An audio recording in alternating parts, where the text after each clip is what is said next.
پہلے اسکولوں کے سلیبس بہت اچھے ہوتے تھے، بچوں کو اچھے لیسنز جو ہیں ملتے تھے، اچھا انسان بنانے کی کوشش کی جاتی تھی، بچوں کو ایسے انسیڈنٹس پڑھائے جاتے تھے جس کی وجہ سے ان کو آخرت کا فکر بھی ہو جائے، اللہ کا ڈر بھی آئے، ماں باپ کی خدمت کا جذبہ بھی آئے۔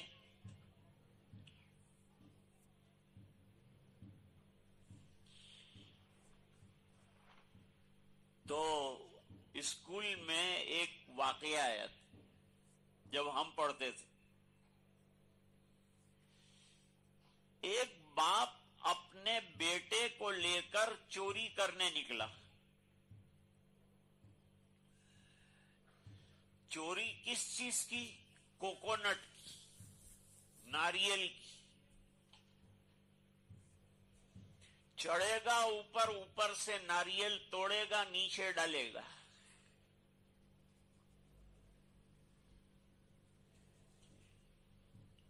بیٹا جو ہے وہ مدرسے کے اندر پڑھتا تھا استاد کے پاس، اور ہمارے مدرسوں میں سب سے زیادہ جس چیز پر زور دیا جاتا ہے وہ عقیدہ ہے، اس لیے تعلیم الاسلام پڑھایا جاتا ہے کہ بچوں کے عقیدے بچپن سے اتنے مضبوط ہو جائیں کہ بڑے ہونے کے بعد وہ جس فیلڈ میں بھی جائیں ان کے ایمان کو کوئی چھین نہ سکے۔ اور سب سے بڑی دولت تو ایمان ہے۔ اعمال پر جو ملے گا وہ بھی جو ہے ایمان ہوگا تو ملے گا، اگر ایمان نہیں ہے تو اعمال پر بھی کچھ نہیں ملے گا۔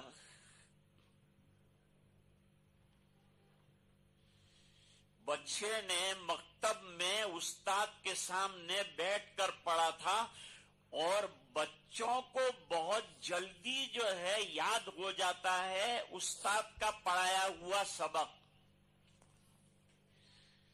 اللہ نے بچوں کی میموری اتنی مضبوط بنائی ہوتی، اس لیے بچپن جو ہے علم حاصل کرنے کا بہترین موقع ہے، بہترین زمانہ ہے۔ اس لیے ماں باپ کی رسپانسبلٹی ہے کہ وہ کس طرح سے اپنے بچے اور بچی کی تربیت کرنا چاہتے ہیں۔ دینی نقطۂ نظر سے، دنیاوی نقطۂ نظر سمجھانے کی ضرورت نہیں ہوتی۔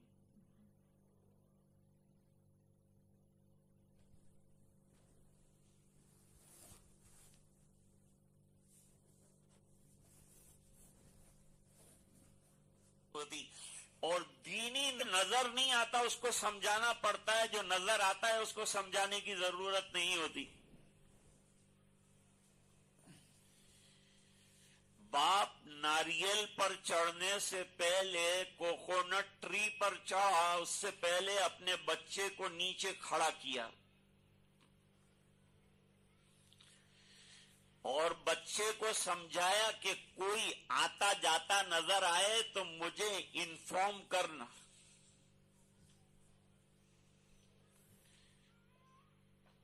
باپ اوپر چڑھ گیا، ایک دو ناریل گرائے،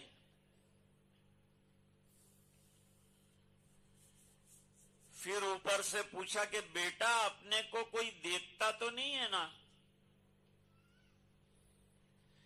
بیٹا بڑا ہوشیار تھا۔ بچوں کو اللہ تعالیٰ نے فطری طور پر جو ہے کلیورنس اور عقل دی ہوتی۔ بچے نے کہا پپا آپ کو اوپر سے زیادہ اچھا نظر آتا ہوگا کہ کوئی دیکھتا ہے کہ نہیں دیکھتا، میں تو نیچے ہوں، مجھے اتنا اچھا نظر نہیں آتا جتنا کہ اوپر سے آپ کو ویژن اچھا نظر آتا ہو۔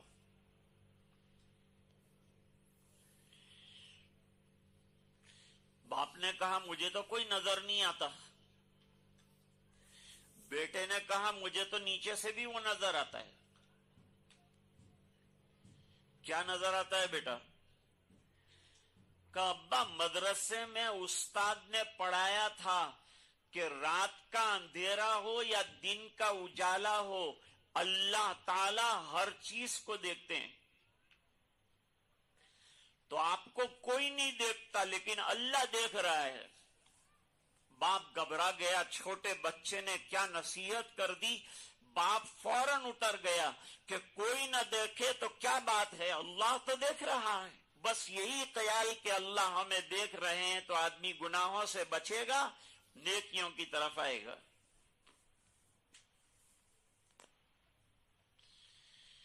حضرت عمر رضی اللہ تعالیٰ عنہ کا زمانہ ہے. یاد رکھیے کہ حضرت عمر رضی اللہ تعالیٰ عنہ کا زمانہ خیر القرون کا زمانہ. حضور پاک صلی اللہ علیہ وسلم نے جو پیش گوئی فرمائی، اور سبحان اللہ کیا اچھی بات فرمائی. سرکار دنیا میں تشریف لائے تو ہر طرف سے خیریت ہی خیریت آ گئی. سرکار کے تشریف لانے پر اور دعوت کا کام پھیلنے پر خیر آتی ہے.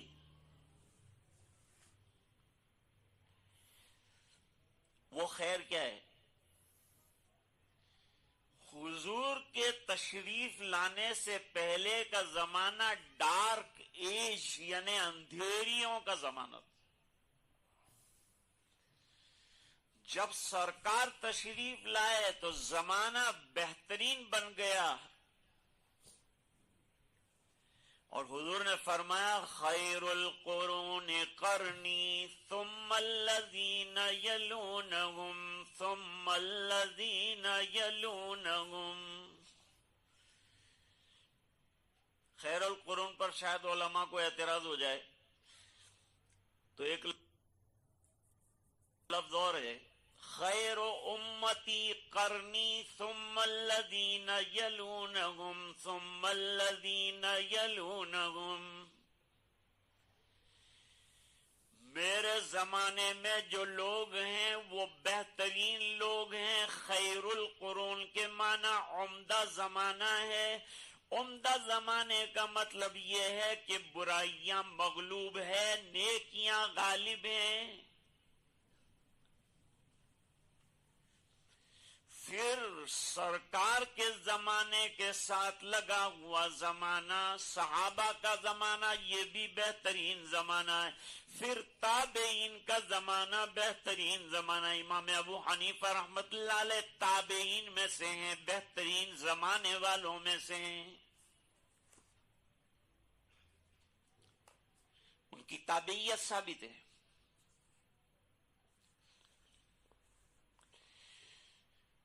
پھر خیریت اور بھی بتائیں.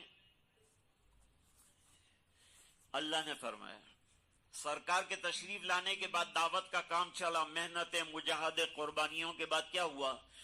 کنتم خیر امت اخرجت للناس تامرون بالمعروف وتنہون عن المنکر وتؤمنون باللہ. کنتم کہا ہے یہاں، علماء جانتے ہیں، انتم نہیں کہا ہے. کنتم، تمہیں ازل میں بہترین امت قرار دیا اس بنا پر کہ سرکار کی تشریف آوری کے بعد تمہاری خیریت اس میں ہے کہ اللہ کے دین کی دعوت، اچھائیوں کی دعوت دینے والوں، برائیوں سے روکنے والے بنو،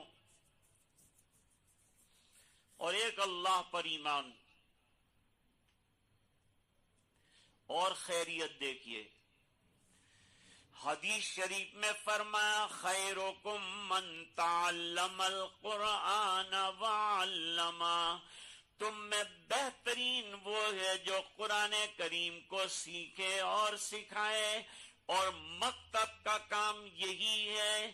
اس لیے معلم بہترین خادم دین ہے اس بنا پر کہ وہ قرآن کریم کی تعلیم دینے والا ہے. تو فاروق اعظم رضی اللہ تعالیٰ عنہ کا زمانہ صحابیت کا زمانہ ہے، تو خیر القرون کا زمانہ ہوا. خیر القرون میں اچھائیاں غالب ہے اور برائیاں مغلوب ہے.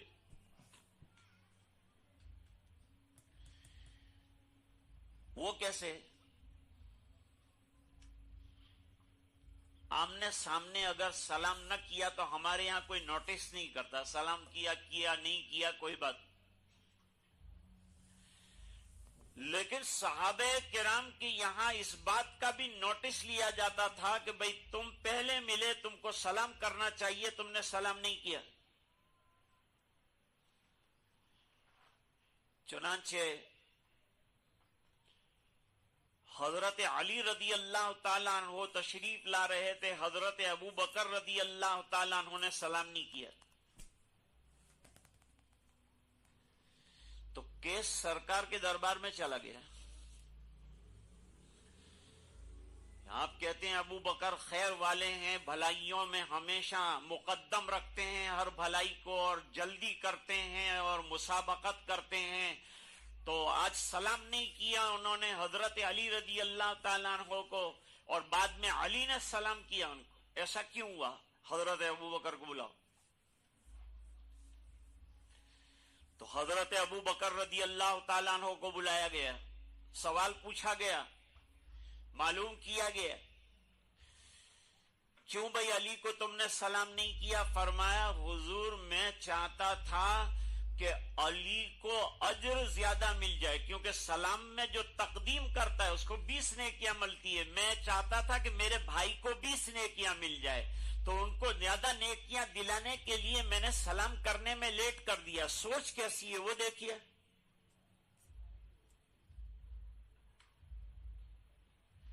ہمارے سلام نہ کرنے کی کوئی دنیاوی وجوہات ہوتی، ان کے سلام لیٹ کرنے کے پیچھے بھی بھائی کی خیر خواہی ہے کہ اجر وہ زیادہ لے جائے، ثواب اس کو زیادہ مل جائے.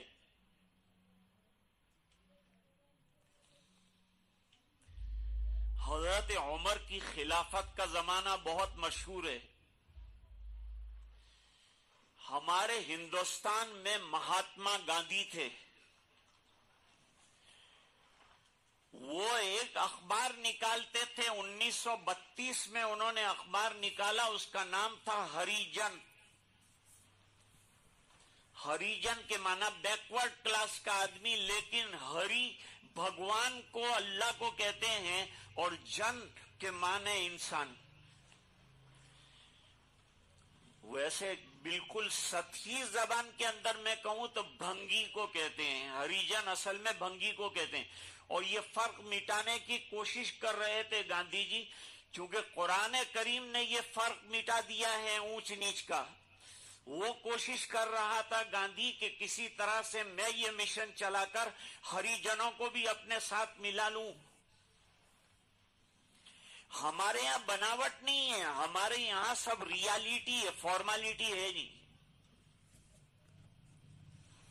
اللہ قرآن میں فرماتے ہیں یا ایھا الناس انا خلقناکم من ذکر و انثی وجعلناکم شعوبا وقبائل لتعارفوا ان اکرمکم عند اللہ اتقاکم ان اللہ علیم خبیر.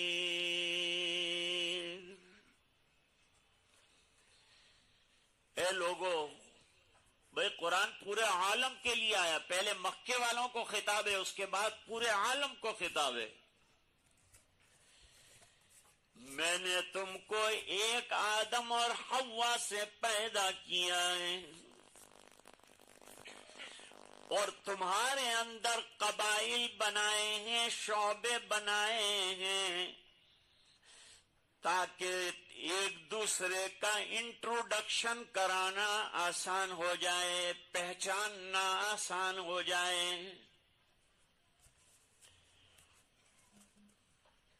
بس ہمارے یہاں یہ شیخ ہے، وہ سید ہے، وہ مغل ہے، وہ پٹھان ہے، وہ اونچا ہے، وہ نیچا ہے. نہیں، تمام مسلمان آپس میں بھائی بھائی ہیں. انما المؤمنون اخوۃ فاصلحوا بین اخویکم واتقوا اللہ لعلکم ترحمون.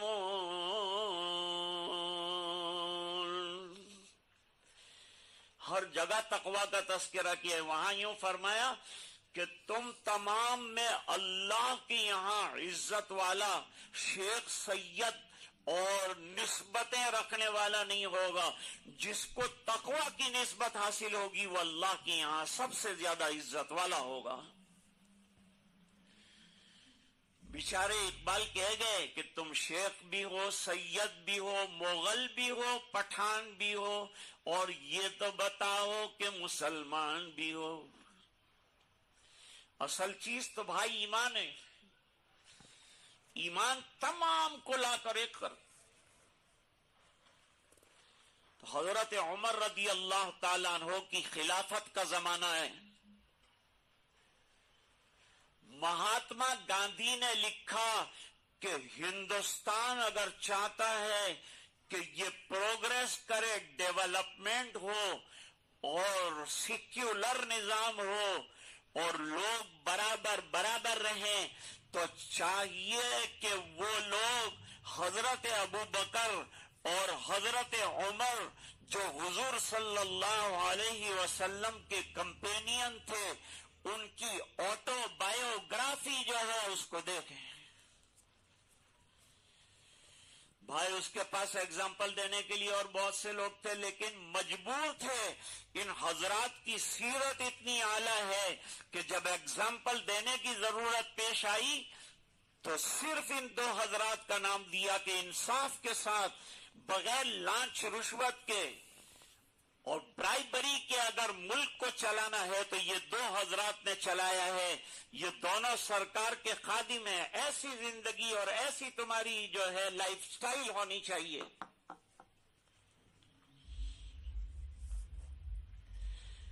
اب واقعہ سنو.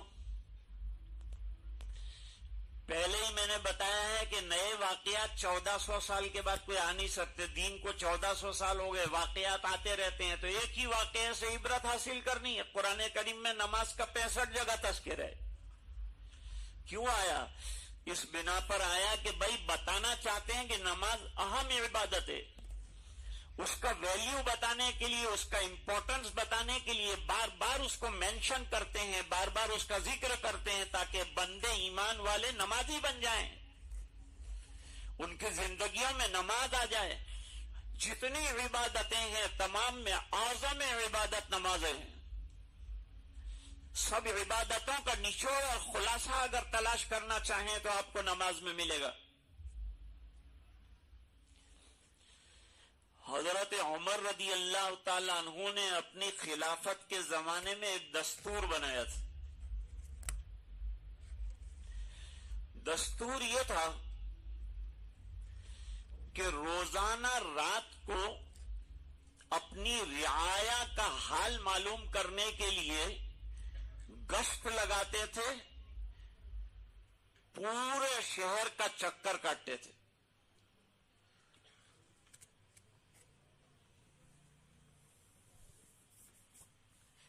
اور ضرورت مندوں کی ضرورتوں کو پورا کرتے تھے.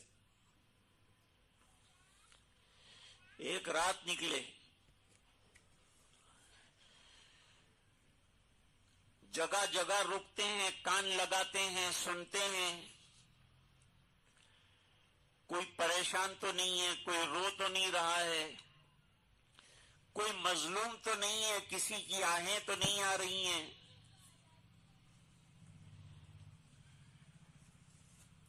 ایک جگہ ایک چھوٹا سا مکان تھا. کل میں نے عرض کیا تھا نجمل بھائی کے یہاں کہ ہمارے یہاں ملٹی اسٹوری بلڈنگیں ہوتی ہیں، لیکن وہ ملٹی اسٹوری بلڈنگ اس بنا پر ہوتی ہے کہ ہمارے یہاں لینڈ کا پرابلم. زامبیا میں جو ہے ملٹی اسٹوری بلڈنگیں کم ہوتی ہے اس بنا پر کہ آپ کے پاس اللہ تعالیٰ نے لینڈ بہت بڑی بڑی عطا فرمائی. ہمارے یہاں کوئی فلیٹ کی جگہ لیتا ہے، ایک پلاٹ لیتا ہے تو کتنا ہوتا ہے؟ 15 بائی 45 فٹ، بس اتنے کے اندر وہ مکان بناتا ہے. آپ کو اللہ تعالیٰ نے بڑی وسعت دی، اللہ کا شکر ادا کرنا چاہیے کہ مکانوں کی اللہ تعالیٰ نے بڑی وسعت اور بڑی سہولتیں آپ کو عطا فرمائی. حضرت عمر رضی اللہ تعالیٰ عنہ وہ جھونپڑے کے پاس کھڑے رہے. اس لیے نہیں کہ خامخواہ اندر کی باتیں سننا ہے، کسی کی بات سننا اچھی بات نہیں ہے. کان لگانا کسی کی غیب اور کسی کی پوشیدہ بات پر کان کے اندر سیسا ڈالا جائے گا. حضرت عمر تو تلاش میں ہے، جستجو میں ہے کہ کوئی سنوں میں اور کوئی مظلوم کی داد سنوں میں تو میں اس کو مدد کر دوں، تعاون کر دوں، اس کو ہیلپ کروں، یہ مقصد ہے. ایک جگہ ایک بوڑھی عورت کی آواز وہ جھونپڑے میں سے آئی. یہ جھونپڑے والے جو ہے دودھ بیچتے تھے، ملک. بوڑھی ماں نے اپنی جوان بیٹی غیر شادی شدہ تھی، اس سے کہا کہ بیٹی ذرا ابھی جو اپنوں نے بکریاں دوہی ہیں اس کے اندر پانی ملا دے دودھ کے اندر، تاکہ ذرا اس کی کوانٹیٹی بڑھ جائے تو اپنا پروفٹ کا مارجن بڑھ جائے.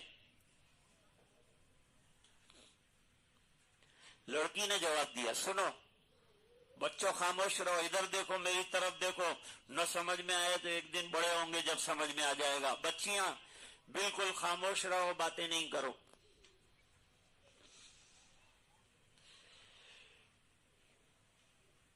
اب جوان لڑکی نے کیا جواب دیا؟ اس واقعے کے اخیر میں ایک اہم نقطہ علماء کے سامنے رکھنا ہے. لڑکی نے کہا کہ حضرت عمر رضی اللہ تعالیٰ عنہ نے دودھ میں پانی ملانے سے منع کیا ہے، مکسنگ جو ہے اس کو منع کیا ہے.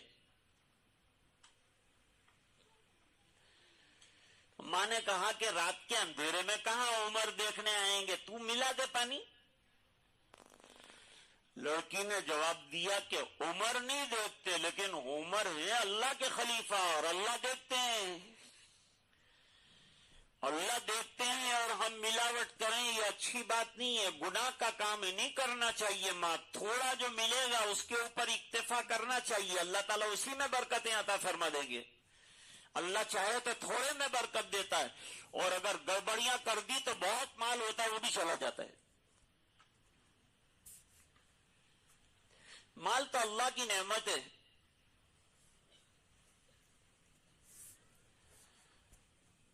تیمور لنگ ایک بادشاہ گزرا ہے، اس کا ایک پیر نہیں تھا، لنگڑا تھا، لیکن اس کو ایسے سیکریٹری کی ضرورت تھی کہ جو حاضر جواب ہو، ادھر سوال ادھر جواب، ادھر سوال ادھر جواب، ایسا ملے کوئی. تو ایک قافلہ کہیں باہر سے آیا، اس کے اندر ایک نابینا آدمی آیا تھا، وہ بڑا حاضر جواب تھا. جو لوگوں نے دیکھا یہ بڑا حاضر جواب ہے، یہ پی اے بن سکتا ہے، یہ ہمارے بادشاہ کا پی اے بنا دیں گے، اس کو پرسنل اسسٹنٹ بنا دیں گے، بڑا جواب دے دے گا بادشاہ کی طرف سے. لے گئے بادشاہ کے پاس. بادشاہ نے پوچھا تمہارا نام کیا ہے؟ اس نے کہا میرا نام دولت خان. میرا نام ہے دولت خان. بادشاہ نے کہا کہ دولت اور اندھی، وہ نابینا تھے نا، کہا دولت اور اندھی. تو وہ حاضر جواب پہ تھا، اس نے کہا اندھی نہ ہوتی تو لنگڑے کے آتی کیوں؟ یہ تو نعمت ہے، جس کو چاہیں اللہ تعالیٰ نوازتے ہیں. اب وہ کیسا ٹریٹ کرتا ہے دولت کے اندر، کس طرح سے خرچ کرتا ہے، اس کے اوپر اللہ کے یہاں فیصلہ ہو. حضرت عمر رضی اللہ تعالیٰ عنہ نے وہ جھونپڑے کے اوپر ایک رائٹ کا نشان بنا دیا، اور صبح میں اپنے کارندوں کو وہ چھوٹے سے گھر کے اوپر بھیجا اور بھیج کر کہا کہ وہاں ایک بڑھیا ہوگی، اس کو میرے پاس لے آؤ. لوگ بہت ڈرتے تھے، حضرت عمر کے نام سے گھبراتے تھے. بڑے بڑے سلاطین جو ہیں ان کے اوپر رعب طاری ہو جاتا تھا حضرت عمر کا نام سن کر. خالی حجامت بنانے کے لیے بیٹھے تھے اور کھانسی آئی اور ذرا سر اٹھایا تو نائی بے ہوش ہو گیا. بہت ڈرتے تھے. رعب ایسا زبردست اللہ تعالیٰ نے، اور ہمارے نبی صلی اللہ علیہ وسلم کو اللہ تعالیٰ نے رعب والی نعمت عطا فرمائی تھی. 1 مہینے کی مسافت تک کا رعب اللہ تعالیٰ نے حضور پاک صلی اللہ علیہ وسلم کو عطا فرمایا تھا. صحیح حدیث کا مضمون ہے. اور اس پر سوال ہوتا ہے کہ 1 مہینے کی مسافت تک کا رعب کیوں دیا؟ 2 مہینے کی مسافت کا؟ 1 مہینے کی مسافت کچھ کم ہوتی ہے، ڈسٹنس کم ہوتا ہے. دوسرا یہ کہ حضور کے جتنے دشمن تھے وہ تمام 1 مہینے کی مسافت پر رہتے تھے، اس لیے 1 مہینے کی مسافت کا تذکرہ کیا. مسیرۃ شہر رواہ البخاری. دروازہ کھٹکھٹایا، دستک دی، نوک کیا. ابھی بھی جو بیچارے بوڑھے لوگ ہیں وہ لوک کیا یوں کہتے ہیں، نوک کیا یعنی دروازے کو دستک دی. بڑھیا نکلی اندر سے. بھئی کیسے آنا ہوا؟ کہا امیر المومنین نے بلایا. کہا بھئی مارو کئی قصور نہ تھی، میں کئی گناہ نہ تھی کی دل میں ہوں کم بولا ہے، میں ہوں کہ دلوں سے میں نے ہوں کم بولا ہے. ان کو معلوم تھا کہ حضرت عمر کا بلاوا آیا تو خیر نہیں. કારિંદે ને કહે મને ખબર નથી પણ તમને બોલાવવા માટે અમને મોકલેલા છે એટલે હાથે આવવું પડે. આ તો અઘરી કહી તમે કે ચાલો હાથે.